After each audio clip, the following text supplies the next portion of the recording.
이번 시간은 열과 우리 생활, 열과 우리 생활. 1번 온도와 열, 2번 비열과 열팽창에 대해서 이 단어의 뜻을 처음 보더라도 나중에 이 단어 하나하나에 대한 정의가 어떻게 되는지 알아가면 됩니다. 여기 나와 있는데 지금 보면 무슨 말인지 모르니까 이 단원이 끝나고 다시 확인을 해 봅니다. 교과서는 정독을 하는 게 아니고 왔다 갔다 사전식으로 찾아봐야 됩니다. 지금도 이거 읽어보면 무슨 말인지 모르니까 이 단원이 끝나고 나서 다시 요 말들을 봅니다. 무엇을 배울까? 온도, 열, 평형, 전도, 대류, 복사, 단열, 비열, 열팽창의 정의가 교과서에 어디에 숨어 있는지, 주관식 학교라면은 이 정의를 그대로 적을 수 있도록, 말할 수 있도록 훈련을 해야 됩니다. 첫 번째, 온도와 열. 온도와 열은 온도에 대해서 배우고 열에 대해서 배운다. 첫 번째, 열을 얻은 물체에서 생기는 변화. 열을 얻으면 얻는다? 그럼 잃는다도 있겠네요. 그 다음에 변화. 2번, 열이 들락달락, 열이 들어왔다 나갔다가 한다.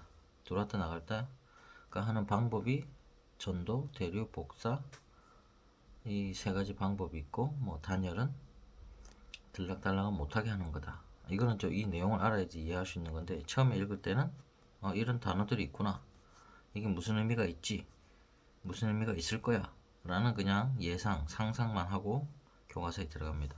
열을 얻은 물체에 생기는 변화. 열을 얻으면, 열은 무엇이고, 열을 얻으면 물체가, 어떠한 물체가 변화가 생긴다는데 그게 뭘까?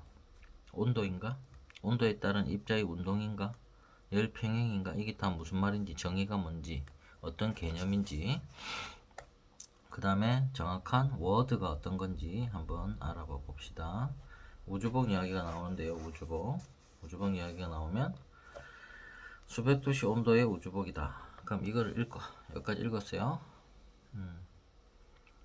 읽었다고 그러면은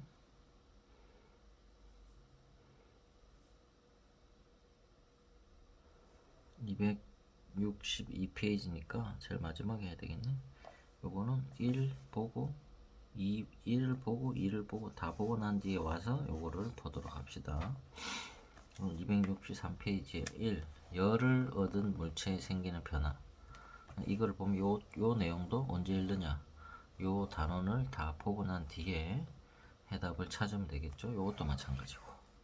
그래서 요 단어는 요 제목을 읽고 요거를 스킵하고 넘어간 상태에서 요거를 먼저 읽고 나중에 되돌아와서 다시 읽습니다. 그래서 여기서부터 여기까지를 읽고 무엇을 우리가 공부해야 될까요? 한번 읽어보세요.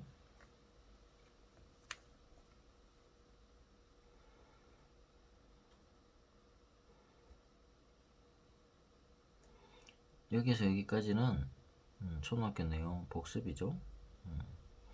다음 단계로 넘어가 볼게요. 그 단원에서 온도와 입자의 운동에 대해서 이제 나왔습니다. 온도는 무엇이고 입자 운동은 무엇이고, 여기에서 여기까지 한번 쭉 읽어 보실게요. 읽어 보시면 어떤 게 주관식으로 나올까요?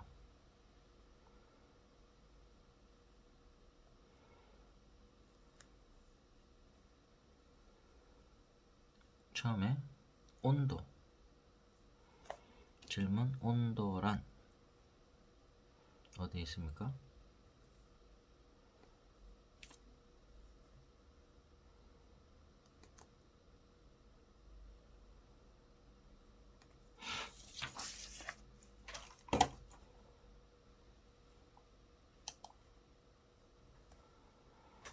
물체의 차고 뜨거운 정도를 나타내는 것.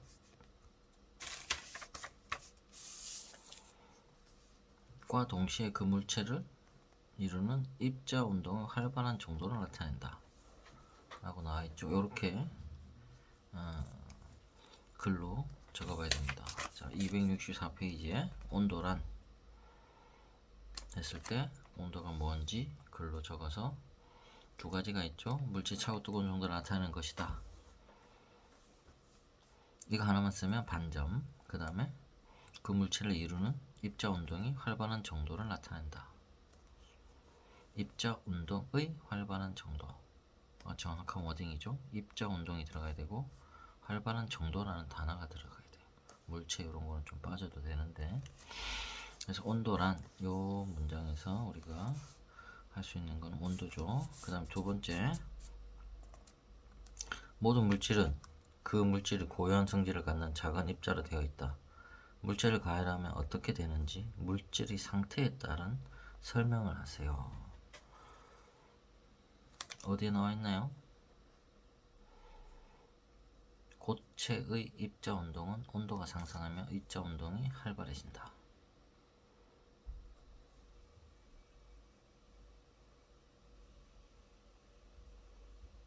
고체는 입자 운동이 활발해진다. 고체의 입자 운동은 온도가 상승하면 활발해진다. 이렇게 나와 있죠. 그 다음에 액체의 입자 운동은 온도가 상승하면 입자 운동이 활발해진다. 자, 상태와 관계없이, 그러니까 고체 물체는 가열하면 입자 운동이 활발해진다. 액체 물체를 가열하면 입자 운동이 활발해진다. 상태와 상관없다라니까 여기서 나온 거는 고체와 액체 두 가지이기 때문에 다른 단어로 넣어서 고체 물체는 가열하면 입자 운동이 활발해진다. 액체 물체는 가열하면 입자 운동이 활발해진다. 이렇게 주관식으로 답을 해볼 수가 있습니다. 다음 문제는 온도에 따른 물질의 입자 운동을 설명하라 라면 어떻게 적어야 될까요? 온도에 따른 물체의 입자 운동을 설명하라. 여기서 이제 물질의 종류가 같을 때, 온도가 낮을 때보다 높을 때가 입자 운동이 더 활발하다.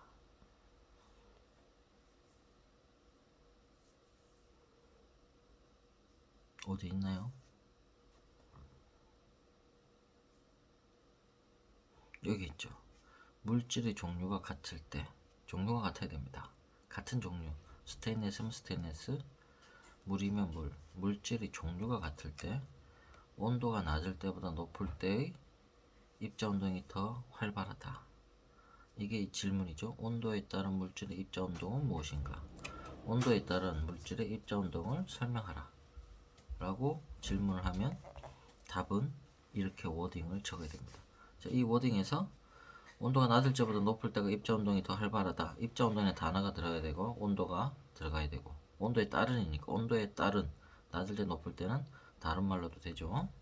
그럼 입자 운동이라는 단어가 들어가야 되고 온도라는 단어가 들어야 되고 물질이 같다라는 것, 한 물질일 때 뭐 이런 식으로 쓴다든지, 한 물질일 때라든지 물질의 종류가 같을 때라는 의미가 내포되어 있어야 되고, 온도에 따르니까 온도가 있어야 되고 입자 운동이 있어야 됩니다. 이게 활발해진다 이거예요. 이러한 조건 때 무엇이 활발해진다? A가 어떻게 된다? 입자 운동이 어떻게 되느냐 물어보면 입자 운동이 어떻게 된다는데 과학은 조건이 필요합니다. 어떠할 때.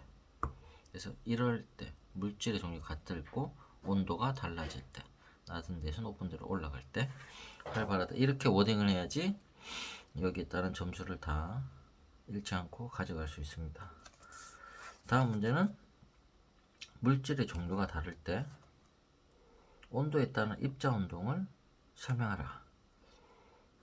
이거는 문제가 나올 것 같진 않지만 이 개념을 확립시키기 위해서 다른 개념을 한번 물어봤습니다.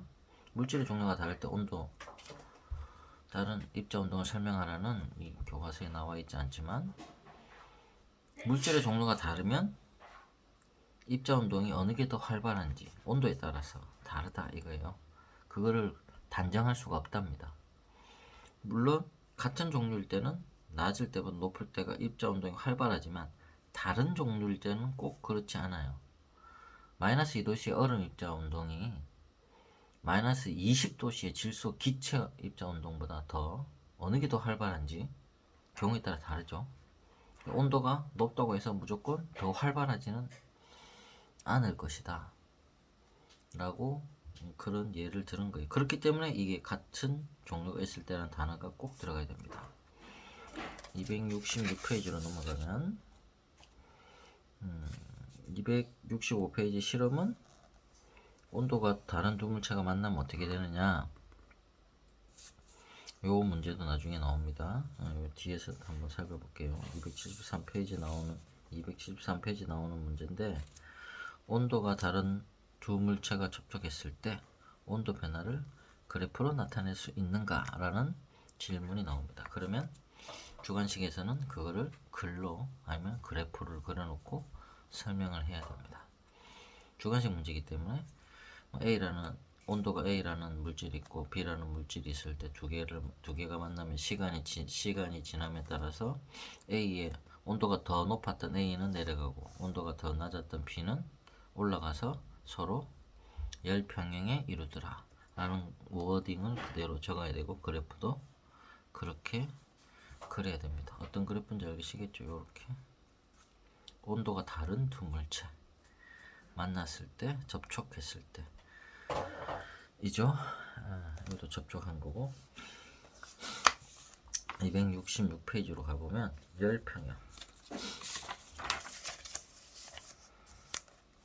열평형 여기서부터 열평형의 내용이 있습니다. 여기서부터 여기까지 한번 쭉 읽어보고 어떤 문제가 주관식의 시험으로 나올지 한번 본인이 체크를 해봅니다. 나 같으면 이런 문제를 내겠는데.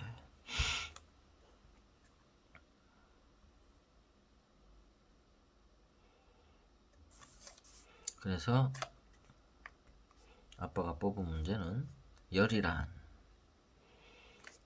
무엇인가 라는 정의를 했을 때, 열이란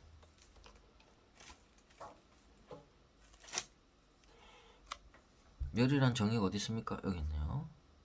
여기서부터 여기까지. 온도가 다른 두 물체 접촉했을 때, 접촉이 들어가야 됩니다. 온도가 다르다는 거.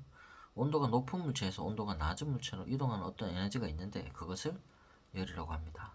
자, 열을 써보세요. 온도가 다른 어쩌고 쓸 수 있어야 됩니다. 정확한 워딩으로 다 써야 됩니다. 이거를 계속 여러 번 열이란 해가지고 써보고, 열이란 해가 써보고 계속 써야 됩니다. 10번 정도 쓰면 외워집니다. 그래서 1등 하는 애들은 교과서를 10번 봤다고 하는 겁니다. 10번을 봐야 외워지니까. 한 번만에 이걸 다 정확한 워드를 외울 수가 없으니까 주관식일 때 이야기하는 거예요. 객관식의 문제 접근 방법은 이 개념만 알면 되기 때문에 다 워드를 정확하게 알지 않아도 개념만 정확하게 이해하고 되는 경우와 안 되는 경우만 이해하면 넘어갈 수 있습니다. 근데 주관식 문제 지금 대비를 하는 겁니다. 두 번째 문제는 찬물이 든 열량계 안에 뜨거운 물이 든 알루미늄 컵을 넣으면 어떻게 되느냐. 요 문제죠. 지금 요 문제. 요 문제를 그대로 어떻게 되는가, 이 실험을 기억하고 있는가 라는 문제죠. 어떻게 돼요? 뜨거운 물의 온도는 내려가고 찬물의 온도는 올라가고, 그래서 열평행이 된다 라고 적어야 되겠죠.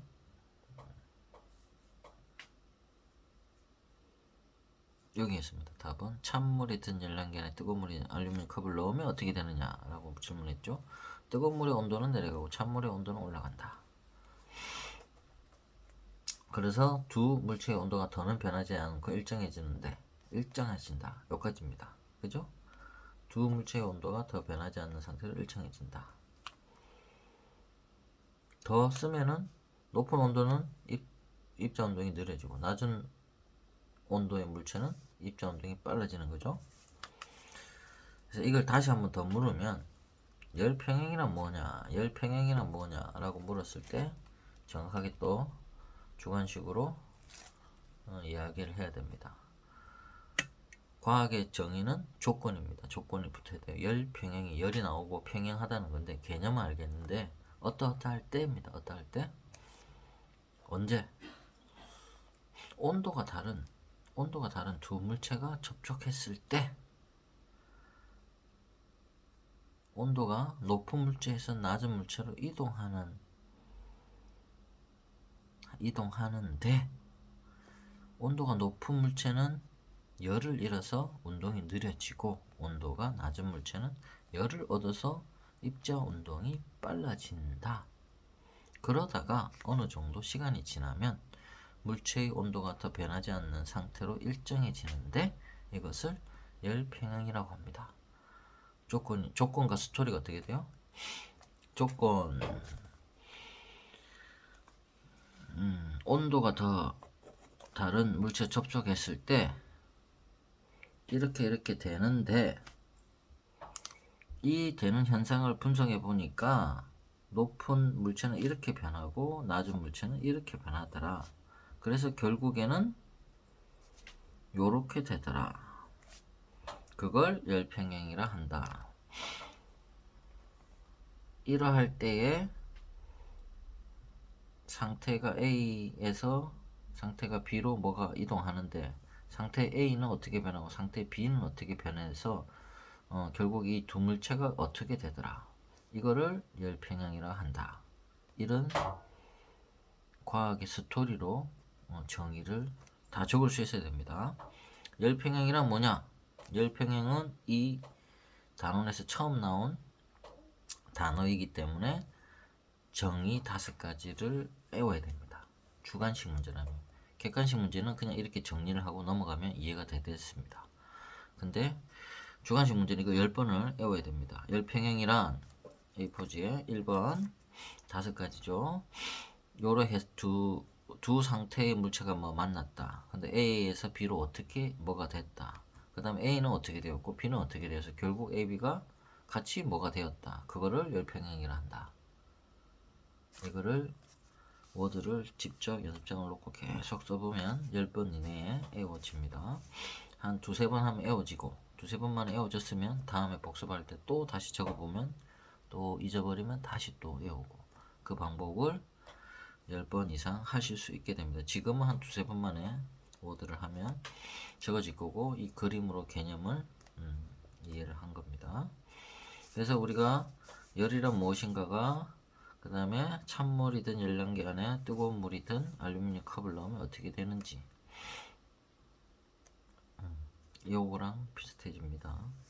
그 다음에 열평형이란 무엇인가 5가지로 순서대로 쭉 하나 둘셋넷 다섯 그 다음에 두 물체의 열평형이 발생하려면 어떤 조건이 돼야 되는가 열평형이 객관식 문제에서는 열평형이 발생하려면 어떤 조건인가 1번 뭐 2번 뭐 3번 뭐 라고 되어 있는데 요 5가지를 보면은 다 되어 있죠. 일단 접촉을 해야 돼요. 그쵸? 그 다음에 온도가 서로 달라야 돼요. 같으면 바로 0.1초 만에 0.00초 만에 열평형이 이루어져 버렸죠. 그냥 처음부터 열평형이죠. 그래서 1번 조건에 해당되는 말이죠. 접촉했을 때 열평형이 발생하려면 일단 접촉을 해야 됩니다. 그러면서 이제 객관식 문제는 접촉하진 두 물체가 열평형에 도달할 수 있다. 뭐 이런 식으로 다음 중 맞느냐 틀리느냐 이렇게 나오겠지만 주관식은 그냥 워딩 그대로 외우면 됩니다. 열평형의 예를 들고 설명하라. 열평형의 예를 들고 설명하라면 어떤 게 있을까요?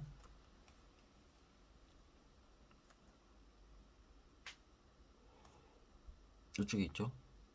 즉석식품.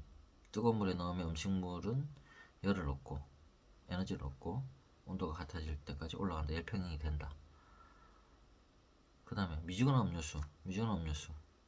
냉장고에 넣으면 주변 온도가 같아질 때 열을 잃고 시원해진다. 그 물체가 열을 잃고 음료수죠. 음료수가 열을 잃고 시원해진다. 이 2가지 사례가 있습니다. 이 단어는 우리 생활이니까 열과 우리 생활의 실제적인 예를 질문할 수 있습니다. 주관식으로. 그래서 실제적인 예는 열평형의 정의는 무엇인가? 열평형의 예는 무엇인가? 예를 설명할 때 정의를 들어서 설명하시오. 이 5가지 스토리를 알아야 이 즉석식품이 어떻게 해서 열평이 되었는지 음료수가 어떻게 해서 열평이 되었는지 설명할 수 있겠죠. 그러면은 다시 한 5번 외웁니다. 외우면은 이제 정확하게 워딩을 쓰면 될 수 있어요. 다음 문제는 온도계로 물체 온도를 측정하는 원리를 설명해 보죠. 여기에서 어떤 물체가 있었는데 그 물체가 열평형을 이루었다. 그럼 요 자체의 온도계라고 보면 물체와 온도계가 상태 A, 상태 B인 온도가 다른 두 가지 물체가 되겠죠. 이 두 가지 물체가 평형을 하면 그 자체가 온도가 되어버리는 거죠. 좋은 말로 이야기하면 온도계와 주변 물체와 접촉해 열이 이동하여 열평형을 이루게 된다. 온도계와 물체와 접촉해 열이 이동해서 열평형을 이루게 된다. 이 다섯 가지가 다 나오죠. 접촉해서 온도계와 주변 물체가 접촉해서 어디가 더 높고 낮은 쪽에서 열이 이동해서 열이 높았던 건 낮아지고 열이 낮았던 건 물체 입자 운동이 빨라지고 해서 열평형을 이룬 상태가 온도계의 몇 도라고 나오는 상황이다 라고 워딩을 여기 나와 있는 워딩 그대로 적을 수 있습니다. 이런 문제는 주관식 문제에서 이미 다 외운 거기 때문에 그죠? 그래서 1단원까지를 했는데 1단원 하면 어디로 돌아가야죠? 다시 처음으로 돌아가야 됩니다. 이 단원의 처음. 열을 얻은 물체에 생기는 변화는 무엇인가? 그래서 263페이지에 보면 질문이 이제 나옵니다. 여기에 관련된 질문. 요거 이제 다시 읽어보고 이해를 해봅시다. 물체의 온도 차이를 구성하는 구성 입자의 뭐뭐로 설명할 수 있다. 물체의 온도 차이를 구성 입자의 무엇으로 설명할 수 있습니까? 운동이죠. 물체의 온도 차이는 결국은 온도 차이는 에너지 차이고 구성 입자의 운동, 떨림, 운동으로 설명할 수 있다 라는 말이고, 물체의 온도 차이를 구성 입자 운동으로 설명해봐라. 물체의 온도 차이를 구성 입자의 운동으로 물체의 온도 차이를 구성 입자의 설명해 보아라 라면 이 답은 어디 있었어요? 설명할 수 있다, 설명해 보아라 라고 질문으로 바꾸면 264페이지에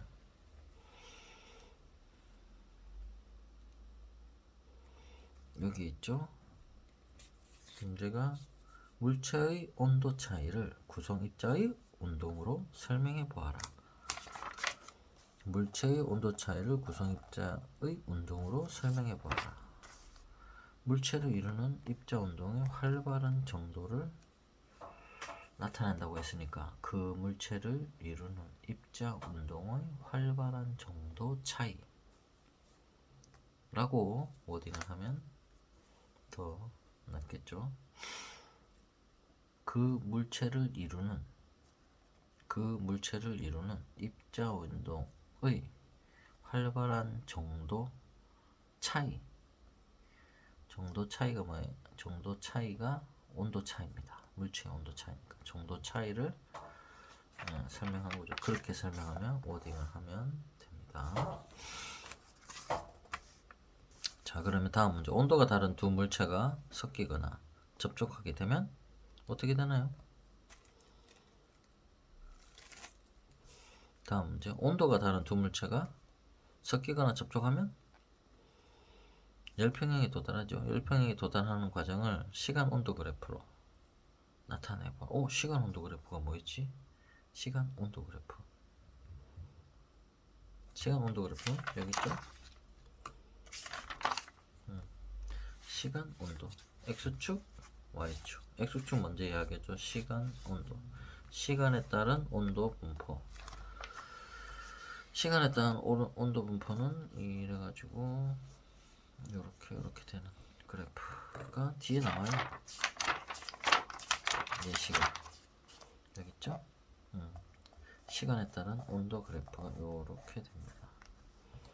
이런 식으로 그래프를 나타내 보아라. 접촉을 하면 되겠죠.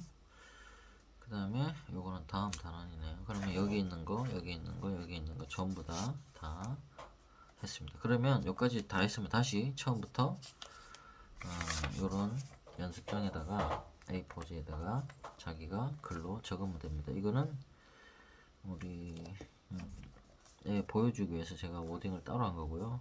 제가 공부할 때는 여기에다가 그냥 펜으로 문제만 이렇게 쭉쭉쭉 적어 놓고 이걸 계속해서 문제를 보고 답을 맞추고 이 문제를 보고 답을 쓰고 답을 모르면 다시 교과서에서 그게 찾고 간략한 문제만 계속해서 이런 식으로 적어 나가면 교과서와 내 문제집만 있으면 연습장 이 세 가지만 있으면 계속 연습을 하고 문제, 답, 연습, 문제, 답, 연습해서 교과서에 있는 정확한 워딩을 익숙해지게 됩니다. 오늘은 열을 얻은 물체에 생기는 변화에 대해서 알아봤습니다. 다음 시간에 봐요.